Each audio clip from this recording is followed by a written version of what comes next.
If you want to produce some old school house and old school deep house, you obviously need a variety of different types of skills.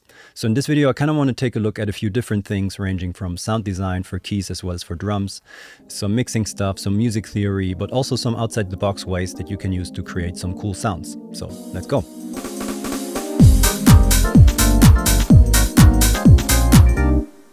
Just to get a quick overview, let's check out what we're going to cover in this video. And we're going to take a look at these house chords and how you can create a sound like this from scratch in basically seconds. We're going to check out this bass line and a nice little processing trick that you can use to make your bass sounds more audible. We have a classic M1 sound in here, but we're going to take a look at how you can use something like your phone to kind of give it your own personal twist. We have some vocals. Tell me what you're gonna do once I give you and some drums. all of me.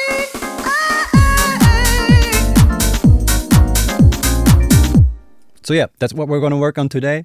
If you're interested in all the samples or also the Ableton Live project, you can find both of them in my sample shop. If that's something you might be interested in, feel free to check out the link in the description. But let's now jump right into these chords.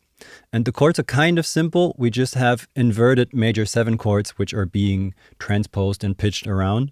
So we kind of have this inversion. If we bring down these 2 notes, you can see we're starting on a G sharp, which just shows us a G sharp major 7. And then the same voicing is just being pitched around in a way. You can also do the same thing with something like a chord tool, where you kind of set up your voicing and then you can play it on one key.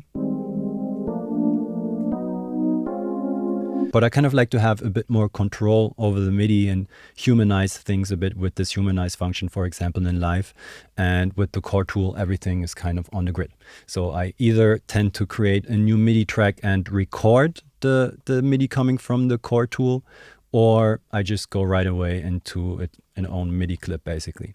But those are the chords. If we now check out the bass line, the bass line is just playing in the way that the chords always create a minor 9 chord. So also cool in Live is you can basically select 2 clips.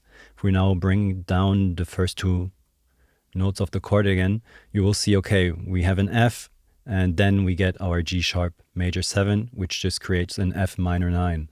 And the same is true for all the other chords in there. If I were to bring down the inversions, it becomes more clear. Okay, we're just pitching around minor 9s if we're looking at the keys and the bass line together.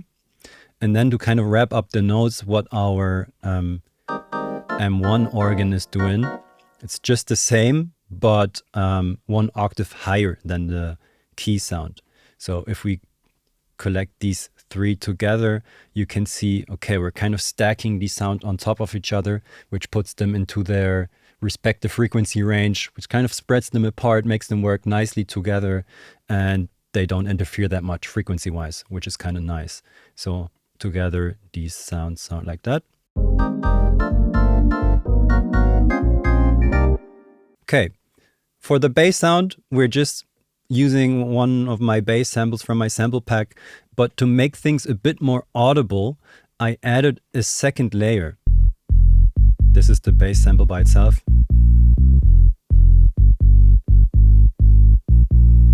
Sometimes when you distort your basses to make it more audible, the sound isn't necessarily what you're looking for. So what I did is I just duplicated the track and played the same bass sound 1 octave higher. So you can basically see we have the same bass sound 1 octave higher. And then what I do in the higher bass layer is I take out some low ends so it doesn't mess that much with the lower bass. And then we can use some processing and some things in there to kind of distort the higher layer. It's not going to mess that much with the lower layer. And then we can really make the top one crunchy and turn it into something and kind of make our bass more audible in that way. And then to stay with sound design for a second, the key sound. It's a very similar approach to what I did in my Kerri Chandler chords video. We have the free chorus by Tal, just both of them turned up. And then we have almost like the initial setting of operator with some slight differences. So if I just look up operator in here, let's start this from scratch. You would drop it in here like this. For those of you who are not using Ableton, this is just a very basic FM synth. So with the chorus, just like that, the chords would sound like this. And now really all you have to do is turn up these two knobs like a little bit, depending on your taste, which will give you this stab sound. And now all you have to do is like bring up the envelope. So those are really 4 steps. And then find the level you like.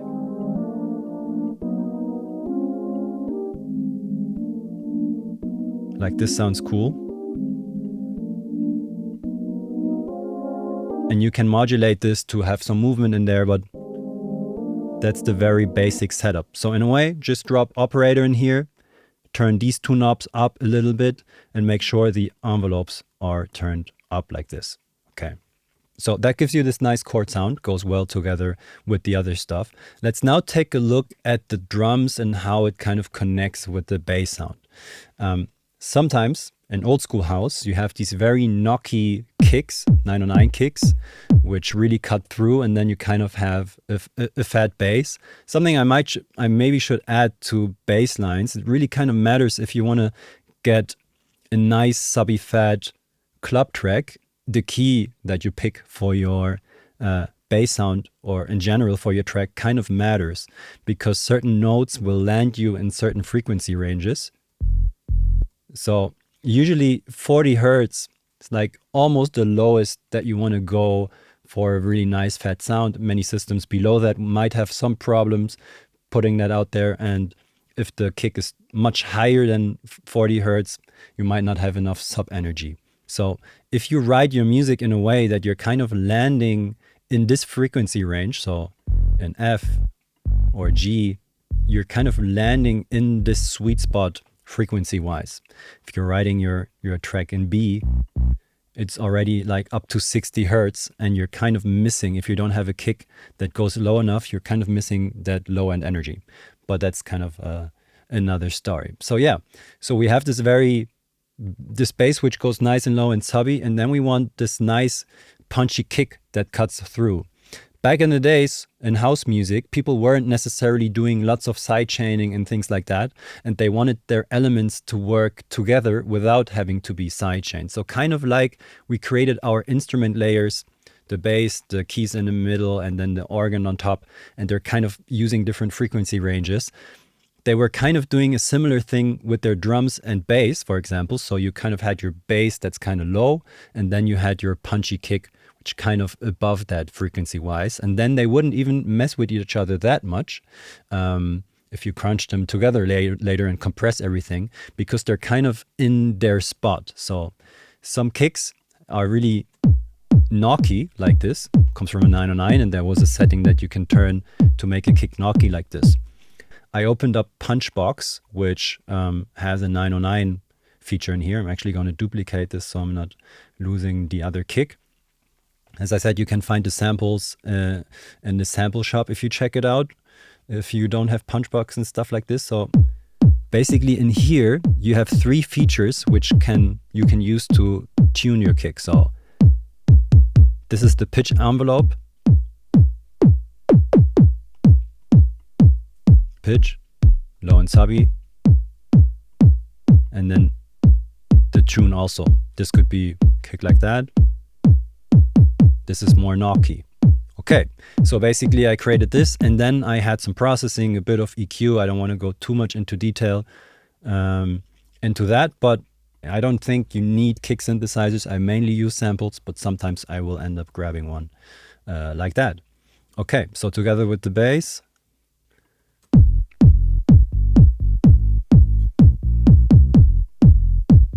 maybe you're more into this slightly darker lower vibe, or you like the layer on top, because in context you don't hear it that much anymore, but it still makes it come through a tiny bit more. Nice.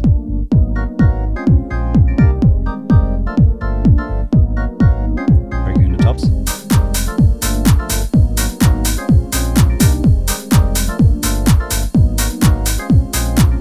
Okay, these are just some drums which are processed around, like some basic 909 head, a clap, a shaker just as a layer.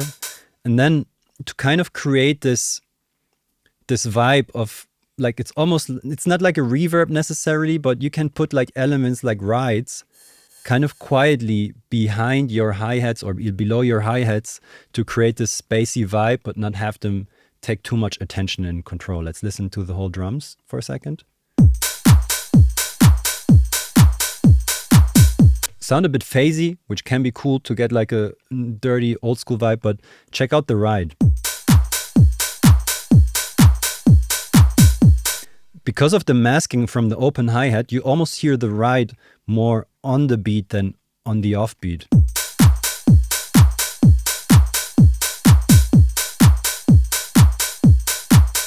It's kind of cool, like to work with these layers nice and quietly. And then, of course, we just have a tambourine in there, kind of playing a rhythm.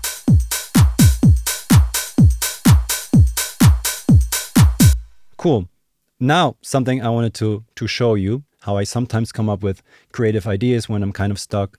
I really like in context these snare sounds, which are not like a fat jacking snare, but more like a rim, but something in between, or almost like a dirty hat, I don't know. And if we listen to the whole thing,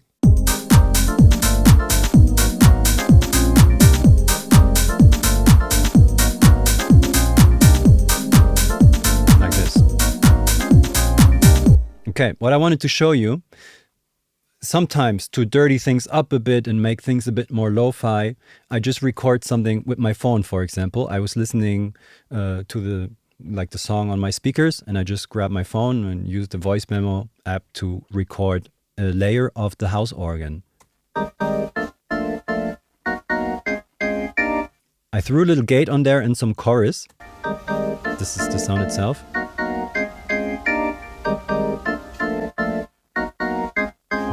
And like this as a layer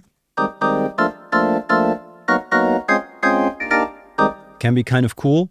Here I switched up the timing a little bit, so you have this extra hit, which in context is kind of cool. But what I wanted to show you, how this connects with the drums we were just looking at the end of this sample, I kind of messed up and I was touching the phone and you had this little noise thing in there. So this was the recording. At the end. So I was like, this sound is kind of cool.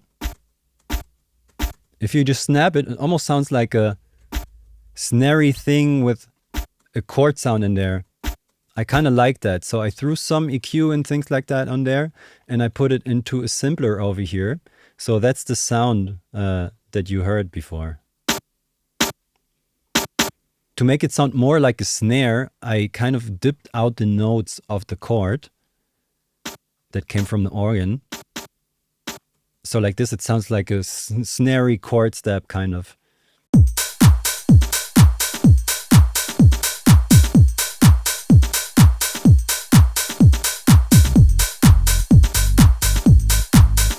Cool.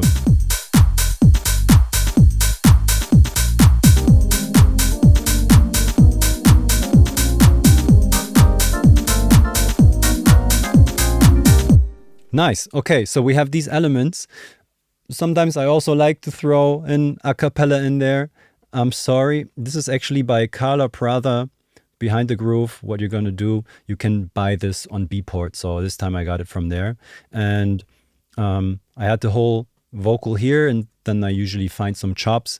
I not always put them into a sampler because sometimes it's a bit annoying to like pitch them around or to warp them so the timing is all right. So I sometimes go into this view and like pick something and then actually make like a crossfade or something like this to get the timing right.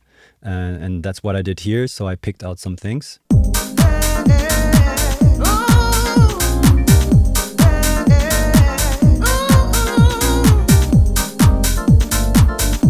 Okay.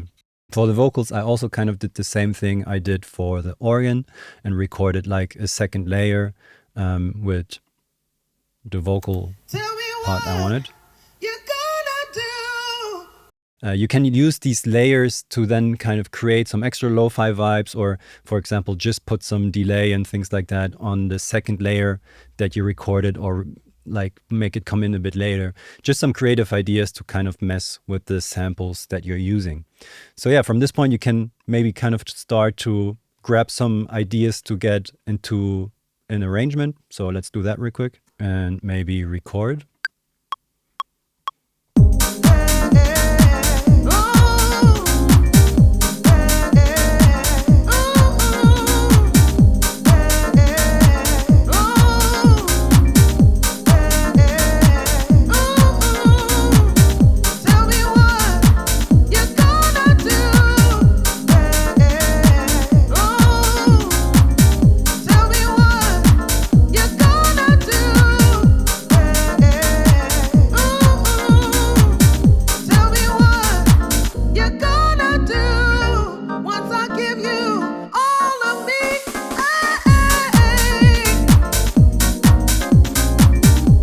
So yeah, so now we have something like this to kind of start our arrangement around. What I did here, I just had another little drum fill from another snare. And what I would say here, the only thing I sometimes find interesting is obviously oftentimes in your drums, you're going to use some swing and things like that, right? Like some groove, maybe you're using the groove pool in Ableton Live. If you have a drum fill that's kind of separated, like this one isolated by itself, not part of the groove, you can go quite swingy to kind of make the drum fill come in. But then once you get into your groove, you might have some less swing going on. Because I was using this drum fill, I was like, okay, I really liked it to be that swingy. But then when the groove kicks in and the drums kick in normally, that much swing didn't really groove well. So yeah, just keep in mind that you can use different grooves and things like that in different parts of the track and whatnot. Yeah, I hope you found this helpful. Let me know if you have any questions. Like I said, I'm going to export all the sounds which I processed and recorded and put them nicely into a sample pack so you can get your hands on the samples if that's something you want to work with. I'm also going to include the MIDI chords and things like that in there. And then I'm also going to upload the project for those of you who are looking for something like that. All right, and thanks for watching. I'm looking forward to see you in the next one. Ciao.